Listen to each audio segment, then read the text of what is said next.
everybody can hear what we're up to. So we're going to be talking about Teams today, and how you can use it as a teacher, and we can then get you all started on how to use it. It's been used really effectively across our schools, and so hopefully you've seen that in practice and you want to learn a little bit more. So this will hopefully be the easy way for you to do so. So on our Microsoft Teams, you can see the window here, and we're going to guide you through it. So we'll go through some basic settings of it first so that you can see that. So this is the Teams window. So I'm using this through the web browser at the moment. You can use the desktop program, and in fact we encourage you to do so. I'm using mine to produce this broadcast at the moment, so I need to use the online version. Down the bottom here, if you go to the web version, you can download the desktop app nice and quickly to any device as well. It can also be used on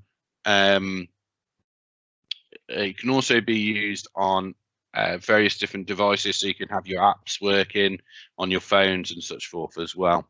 So just going now through the different settings that are on here and what's about on the screen, we can see on here that we have multiple different options. So on the top here, the first button I'll draw your attention to is on the top right, is for you to go in and change your availability. So if you set it to one of these other ones, it changes across Outlook and other programs as well. You'll also be able to see do not disturb, which means that only certain people on the list can get your attention. So that's quite a useful one to have as well. You can set a status message, which will come up when people try to message you, so that you can say if you're away, or that please do not disturb me, I'm working, and such forth in there as well. If you hit onto settings, that you're able to then see that you've got the default and the dark theme here, so you can switch easily between those, and you've got the grid and the list as well. If you head down to your notifications, you've got full control here. You're able to have a look at all your controls down here to turn notifications on or off for you to get notifications coming up. If you are using the web version, you'll also get the option down here to turn on desktop notifications, so you can turn that on and off as well. If you're on your mobile phone, it is worth just mentioning you can set busy and working hours, so that after 5 o'clock or whenever you finish work, it doesn't bother you again, doesn't buzz through on your phone, or only certain people are allowed through to it. So that's quite useful functionality to have. So that's up in the top right hand corner, and you've also got the quick links there to download the desktop app and download the mobile app as well. So jumping over to the left hand side, you'll see here we've got our different tabs on the corner that allow us to do the different functionality in Teams, and we'll go through them in a minute as well. And you've also got your search and command bar up the top as well. So you're able there to search through different conversations. Everything that you type in Teams is logged and auditable, so you can search through any of your conversations, your chats, or the channels or anything like that, all from this bar up here as well. If you want to be really advanced, you can do some commands as well. So if you hit the @ key, you've got loads of different ones there that you can do. So for example, from here you can search straight into YouTube, and you can also add additional apps as well. So it's quite good to have everything all in one place as well. So let's jump into the buttons on the left hand side, and we'll go into activity first. So the activity page is where you can see if there's anything for you to check up on. So it's always worth visiting here, okay, when you've jump into Teams after a period of absence. So here you can see if you've missed a call, you can see if you've been added to anything, or if you've been anything as mentioned you, and I'll show you how to do mentions in a little while. You can see all those that are in there, and you can also have a look at the options here. If somebody's called you and you wanted to, you can call them back, you can chat, or you can add them to your contacts as well. So quite a useful tool, just to get you up to speed with everything as well. You can also jump and change it from the general feed to my activity, and you'll see any messages that you've sent here as well, so you can remember if you said something or not up there. So moving down into chat, now there's multiple different ways to set up and discuss things on Teams, and this is one of those ways. So chat is like the old MSN Messenger from your youth, where you was able to jump in and have a chat with somebody, and have just a normal chat on a screen, instant messaging basically. It does come up with a few extra features.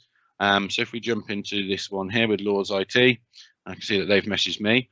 Now you can see down here, Laws IT is out of office and may not respond. It reads my Outlook. It knows if I've got an out of office message on there as well. So it is tightly put into everything that you do in Office 365 generally anyway. So if I wanted to reply back, I can reply back straight away. I can see by the tick next to it that the message has been delivered. If they've got read receipts turned on and they've read it, it will come up and saying that they've read it as well. So let's just have a look down the bottom here in terms of the individual chat windows and what I can do with some buttons. So if I press the format button, I can format my text as you might expect.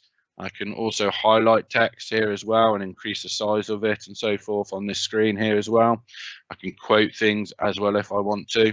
And I've got even more options here. So if I'm doing coding or anything like that, I can even put in a table. It's also quite good at copying and pasting. If you copy and pasting from something into here, it will generally keep the format as well as it can as well. So that's useful to know. The next button along is my different options for alerting people. So if I mark something as important,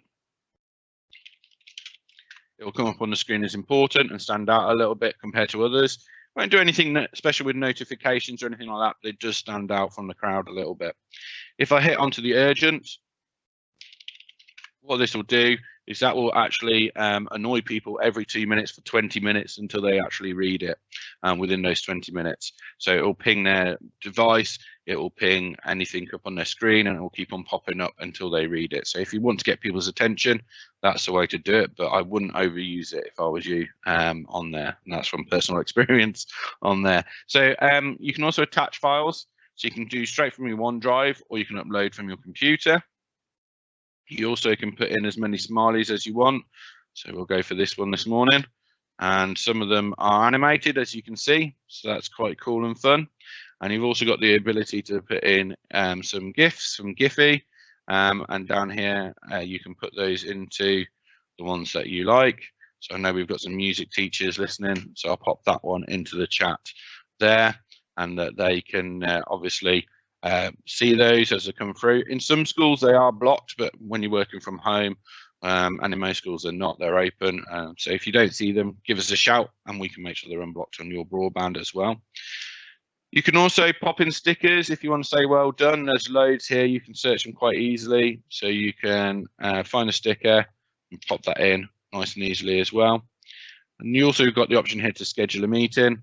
So one click of that button comes to the scheduled meeting button. When I'm putting this in, I'm putting it into both our calendars. I can add additional people to here if I want, and I can go down and add a bit of information to it, the times, I could maybe use some of the suggested times. And if I jump across to scheduling assistant, it will show me the calendars, the availability for both of us, so we can see if we're available at those particular times. So it's quite useful option there to get everybody in and to start a quick meeting if I want to. So I'm going to do this and put a test meeting in, and we'll do it from 11:30 till 12:30, and I'll send that across, and that would have been put in that person's calendar as well. I can also see my calendar from here, and I'll show you that in a second and just see how that's gone straight into there as well. Moving on, we've got the stream options here. So you can paste a link from Microsoft Stream. If you don't know what Microsoft Stream is, it is the ability of like an internal YouTube, and you can put everything in there so you can see what's happening on if you recorded a meeting or you can record some work, you can put the link in there and it'll embed it in. So that's a really cool. If you haven't checked out Stream, we did some tweets yesterday showcasing some of the tools that it does, and we will do a training session probably next week on it once I know all the features myself. And we can have a look at that and see how good that is. But I do know Stream's how you record online meetings and video chats. So it's a very useful tool, and it's secure as well because it's within Office 365. You can also dish out some praise to your different people in the classroom. So you can choose one of the reasons here, one of the badges, and you can give them a good reason there for doing it. You can preview it and send it, and that will alert them that they've got a bit of praise there, and they can see that nice and easily. So that's how I use the different chat functionality down the bottom here. But what else can it do? Well, within our chat, we can have up here, we can hover a mouse over the people so I can see they're out of office. see some information for them down here as well. I can send them a message. I've also got the files, so anything that we've shared between us in our conversation will be here, so we can look at all those documents together. If I click on the organisation tab, it doesn't exist at the moment, but you can set it to see where they are within the organisation. So that's something that hopefully schools will take on board and set up. And I can jump over and add a tab. So if I wanted to add in a particular Word document, a website or a PowerPoint, I can do that quite easily. So if I put in a website here, and top one's the title.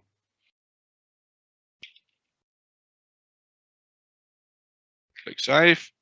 Got my website here, and that hasn't helped, but it should go through there and open it up onto that page and put it into there. I believe it's just because I'm doing it for the web version at the moment. But you can add multiple tabs along there, and it will help you set it up. If it doesn't work, just as a useful fail-safe, if you are in a lesson and it doesn't work, you can just click the button there and it will take them to that website, which is full of good news. So you can use that if they say they can't get onto it, it's not working for whatever reason, they can click that button there and it will take them to it. Okay, so the other thing that we can do is we jump back to chat. What happens if we want to invite more people into our chat at this point? So we can come up here and press the new chat button, and we can invite multiple people. So if I do Lords IT and Ed Morgan as well, I've now got a chat for both of them, just like I would do if I was writing an email, and that would come up in that window as well. Now, if I wanted to, I can press the video call button, or I can press the audio call button. Obviously, that launches a video and an audio call. So on this screen, when you've gone into the video, I'm just going to show you a quick demo of that. I can't start two calls at the same time, but don't worry. In the true form of Blue Peter, here is a guide that I prepared earlier, and I can show you what that screen will look like.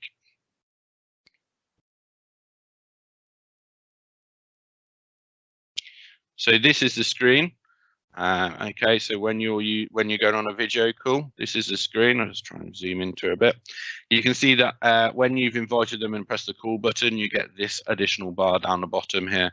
So the far left tells you how long you've been in. The next button, you can turn on or off your camera, and you can also mute and unmute yourself. Now, it's generally good etiquette to mute yourself in the case of when you're setting up the systems. You can mute yourself when you go into it, so people don't have to hear you coughing or your kids playing in the background or your dog or anything like that that you don't want them to hear. So mute yourself when you go in. There is a new button that's coming on here. You should see it's rolling out in the next week or so, and that's going to be a little hand icon, and that's to allow people to raise their hand in the meeting so that they can get attention. So that'll be really good for if you've got multiple people in there, they can press the hand button to get attention, and people can use that as well. The next button along allows you to share your screen. So when you click this button, it allows you to share your screen like I am doing to you now. And that means that they can see what you're doing. You can even do it if you're doing it between two people, for them to jump on and take control of your screen if you want them to give them a little help, and you've got full control to turn it on or off as well. You can share individual windows. So if you just, like I'm just sharing with you now, just the internet window, anything else that I'm doing outside of that window you can't see, or I can share that desktop, and that's everything on the screen as well. So when you click that button, that will show you it as well. So the additional screen calls here allows you to change your settings, so you can hear your sound and what microphone you're using if you've got multiple microphones, but also allows you to blur your background as well, which is quite a useful tool, and you can see about making sure that nobody can see what's around you. The chat icon allows you to have the chat window. It comes up on the right hand side, so you can see those quite easily. And those chats, as they come up in the window, you can obviously respond to if people don't have a microphone and a video as well. And you can add participants on the next button, and see who's in the call and invite additional people in there as well. Also, when you click that, it gives you a list of the people in there and who's got the microphone muted or not, which is quite useful if some people are making noises. There'll be a little icon next to them as well. And you've got finally the button on the end to hang up as well. Okay, so that's the video call screen. Okay, if we just jump back across to the chat here. So those buttons come up when I press these ones up here, and you can see that I've got my two people chat here. I've got my my other histories, my chats here. So if you right click on them, you can mark as unread. You can pin it if it's a useful group. You can mute it if you're not really that fussed and staying in there all the time, or you can hide it as well. So you've got full control on what you're doing there as well. On the chat, you can also jump across to your contacts. Anybody that you've got in there or you favorited will be in that list as well, and the people that you've previously talked to as well. You can create a new contact group down the bottom here, people that you might want to be in your department or class or similar. You can do that down there as well. Okay, so coming back, let me just have a look at some of the questions. Is it best to speak to classes via chat or team posts? So I recommend a mixture of both. If you are there and want to speak to people live, then chat is the way to do that.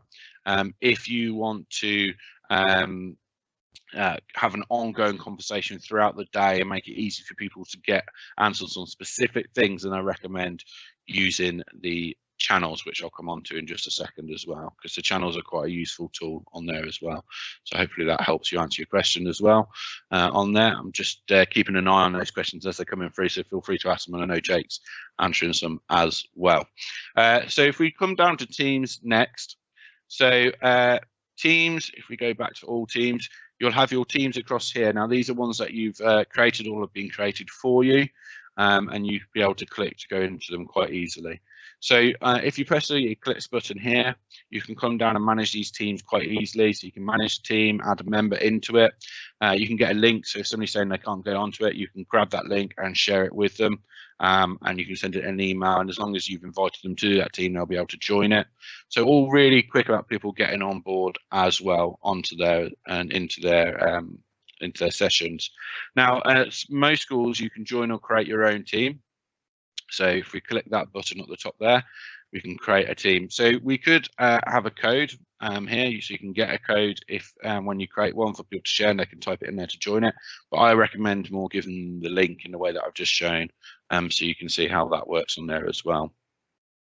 Okay, so can you delete chats? Yes, you can delete chats, as in the messages in a chat as a teacher. You can delete them in there, providing you're in charge of the chat and the room.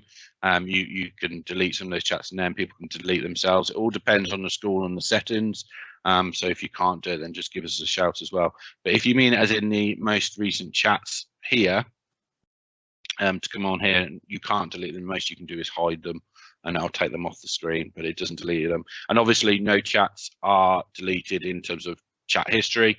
They're all recorded in Office 365. So if somebody has a chat and you still need to get evidence of it, you can put in a ticket and we'll be able to help you out with that.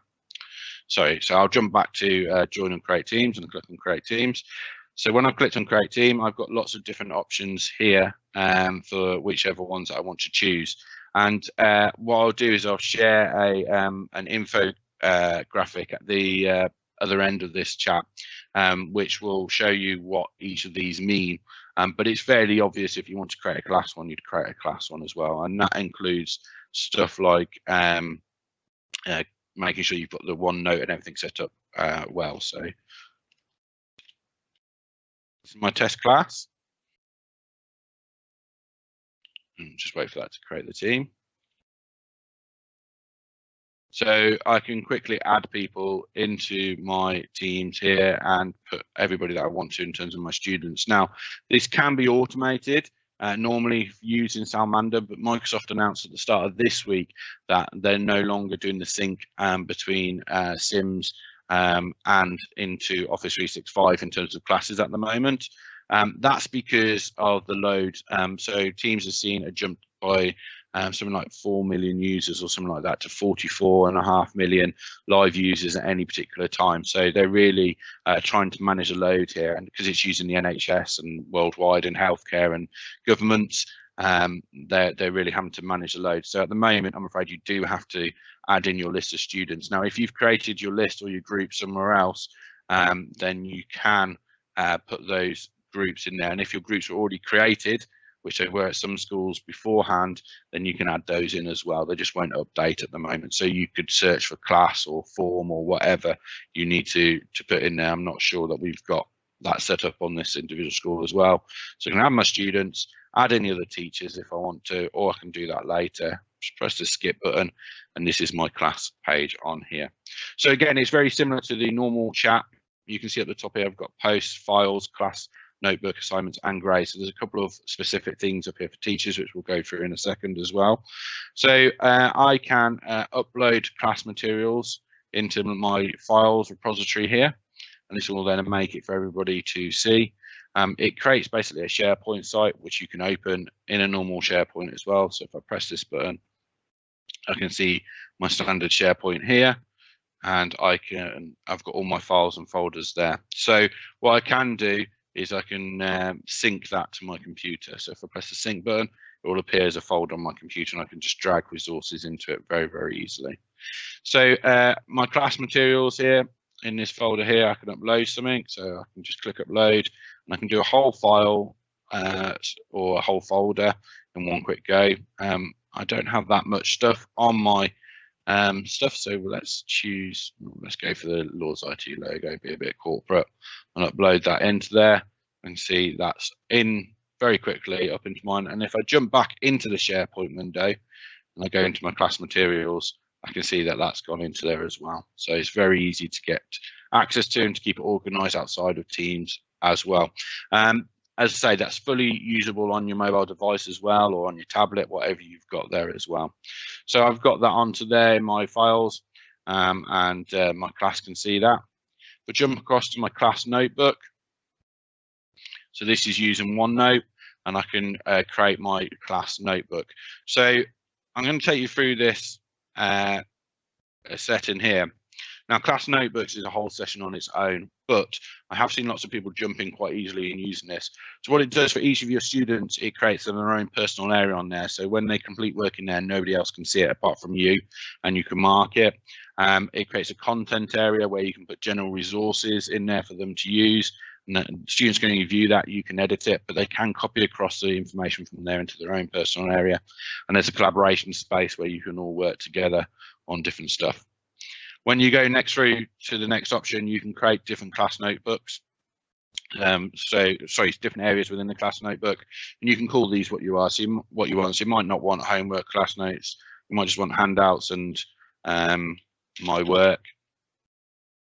And if you click the create button, it will then create that for you. Now, obviously, I haven't got any students in mind, so hopefully it'll be quite quick to create. But if not, it could take a few minutes to create it, especially given the current loads on their systems. And you can see this is a very familiar if you already use OneNote. It's basically OneNote embedded within there. Lots of helpful information. So this is my collaboration space where everybody can come into it. And this is my content library. And then if I had kids in this lesson, they'd have their names down the left-hand side, and only they would be able to see the work in those areas. So they can use this through the Teams, or they can go and open this on the internet by pressing this button up here, and that will open it up in a full screen window for them, and they can access it that way as well. So it's very easy to do. So that's the, you do probably be better off using the opening browser button, or the open in the app, which will open it in the Microsoft OneNote app as well. So that's a new button I hadn't seen before. So we learn something new every day. So next, we're going to focus on the assignments and the grades. Now, you can do this within the individual class, or you can jump over to the assignments tab. I recommend, just for ease of use, if you work out of your individual class, you know which class you're working on at that particular time. So they can use that quite easily. I'm just having a look at the message. Somebody can't hear you. How can they get sound? I'll let Jake deal with that one just while we're going through stuff. I'm assuming other people can hear me because you've got 14 other people on the system. So I believe that might just be an individual issue. So here on assignments, you can create assignments and quizzes, but everything else that you need to do it on there. So let's get started on that. So we can create a new assignment. And you've got the option for assignment and quiz. Now, quiz is really useful because that allows you to choose a Microsoft form that you might have already created.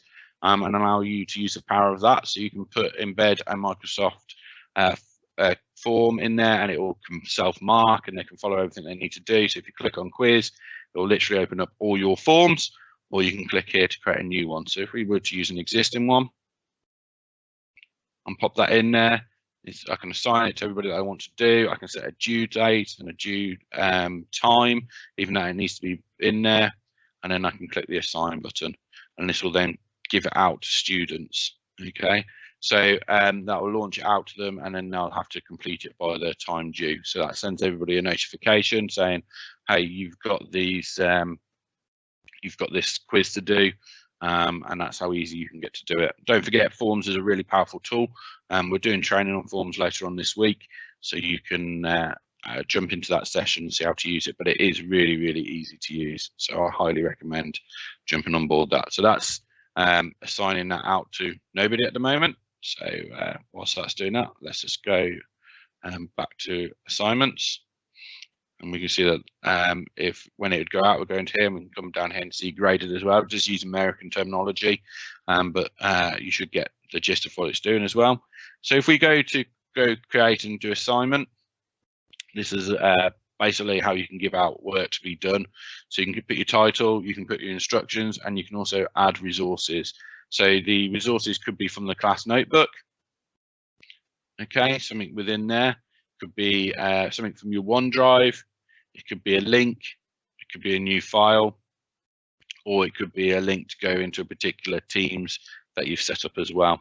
Down the bottom here, you can upload files directly from your computer, but obviously we're recommending people use the OneDrive tool so that they can do that on there as well. So enter your instructions. So you can add a rubric. I won't lie to you and tell you that I know what a rubric is, but I'm pretty sure it's a marking grid of some kind, so they know how they can perform against it on it. And I've seen this being used already in some of our high schools, so you can create that and pop that into there so students know what they need to achieve. And again, you just put it assigned to all the information. Now, down the bottom, a key thing to note, it says assignment will be placed immediately with late handings allowed, so you can edit those settings, so you can schedule them quite easily and set a due date, and you can also do a close date on there as well. So you can quickly see what settings you want to change on there for giving them in and everything like that. So that's how you create your assignments. And then when you've done your assignments and you've created a mark sheet, you can come in here and put in grades. So I can't show you now because I'd need to push out and receive them, but it's basically just like a Sims mark sheet. Essentially, you've got the kid's name down on the left-hand side, the scheme of work that you've done at the top, so the assignments, and then you put in a grade for them, and the students can then see that they can what they can do on their what their marks are on from there as well. So very, very powerful, all built in one tool, and hopefully you can see how this can be used post-apocalyptic close down, and you can obviously see how they're working. But I wanted to give you a couple of examples of some teams that we've seen set up. So this one here is by the Year 9 careers one over at St Augustine's in Worcestershire. So they've got some really good resources on here. And what they've actually done is they've turned off the ability in this one for students to reply in their channels. I will explain channels to you in a minute, but you can see here that they're just posting this as a notice board for people, and they've changed who can do what. Put that on there as well. If we jump back as well, we can also see they've got a Year 9 pupils one.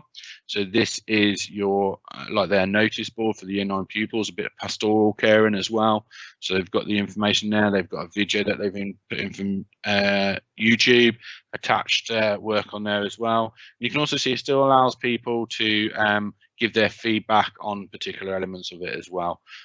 So they can all do that if they want to as well, and they include other bits and bobs in there. So it's really useful to keep that pastoral stuff alive as well. So let's just jump back and see about creating those channels. So if I go into my test class, you see that down the left-hand side, I've already got a channel called General. I can create multiple channels. So let's add another one.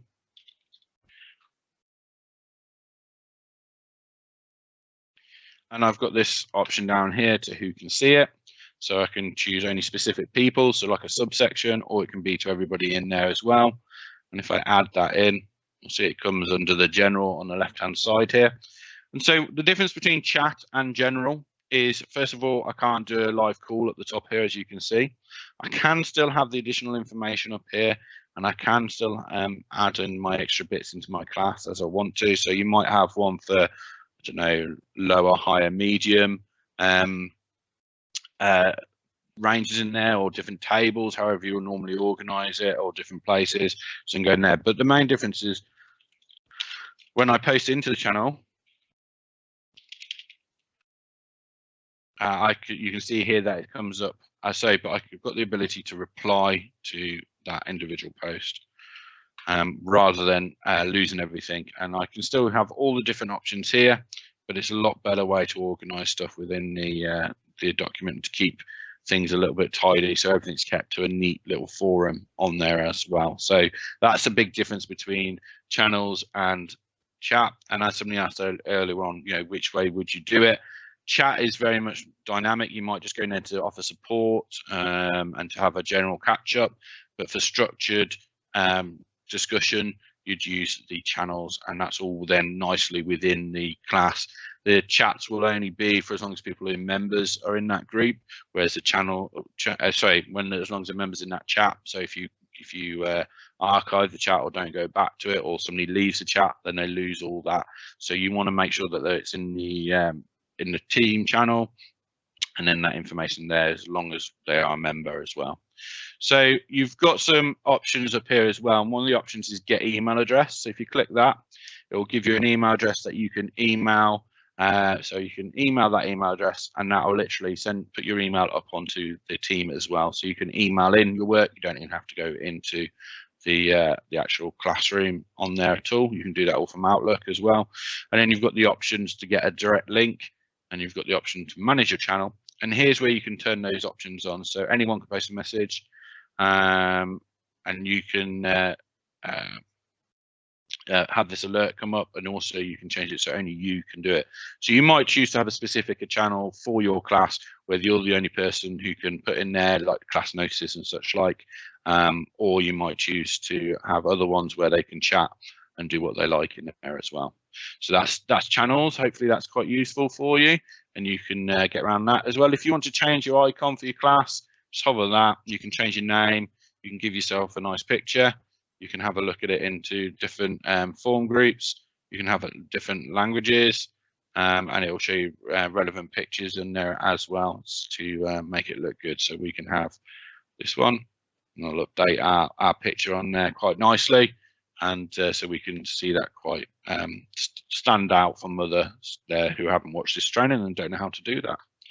So if you just jump down to the calendar one, you can see here, this is my calendar. It's exactly the same that I've got in my exactly the same that I've got in my Outlook, and I can put everything else that I need into there as well. But if I use the new meeting button at the top here, this is the best way to invite people to a specific meeting. You put their email address into there, they'll get an email from here with a link to join the meeting. Or if they're in Teams and they've got a meeting, they can click on the meeting and it will allow them to join that meeting up the top here as well. So they can jump into that meeting at that point as well. So if anybody can't find the meeting, make sure you've invited them using the new meeting button. You can also do it through Outlook. There's a new Teams meeting button.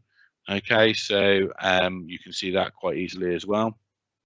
And you can quickly put all that in there. You can also click the Meet Now button, and you can choose who you're meeting with and share that with people as well if you just want to jump straight into a meeting. So it's nice and easy to do that. So I've just seen that we've got a request to go over how to add a website into the team post again. So yeah, sure, no problem at all. So if we jump back here, if I want to put a website along the top here, I press the plus icon on the top and put in a tab. And on the tab, I've got the different options for loads of different things that I can import into it. So all these different tools that I can do. I can embed YouTube videos and all sorts into there. But if I'd like to put in the website, click the website button, type the website name. So let's do this one, and then type the web address. Now, one of the key things here is it has to be secure. Now, most websites are. Copy and paste address into it, but just make sure it's got a HTTPS on it. And if you click save, you'll see there that I've got the help desk embedded into that post, so they don't have to fart around, which is a technical term, jump in between different monitors and screens on there and find what they need to do. You can just press the button here and they can go to that website, press the down arrow next to it to rename it or change the settings of it, change your web address on it, whatever you need to do there on there. Whilst I've got the help desk open, let me just show you quickly. If you want any help on that guide that I showed earlier on for Quick Start, it's this link here. So that's help.lordsit.org.uk, and you can click on a Quick Start guide for Microsoft Teams, and that'll download all the information there. It's also got a quick link to how to install Office 365 to your device as well. And if you want to have a look at the video when this is done, if you go to the this link here on the help desk, or if you go to lordsit.org.uk/videos, you'll be able to watch the videos there. So that brings us to the end pretty much of what we're doing. If I jump down to the files, you can see that it just gives me a link of all the files that I've recently opened. I can quickly click into my OneDrive as you would do normally, and I can open in my OneDrive as well. So this is my personal files. Obviously, nobody else can see that.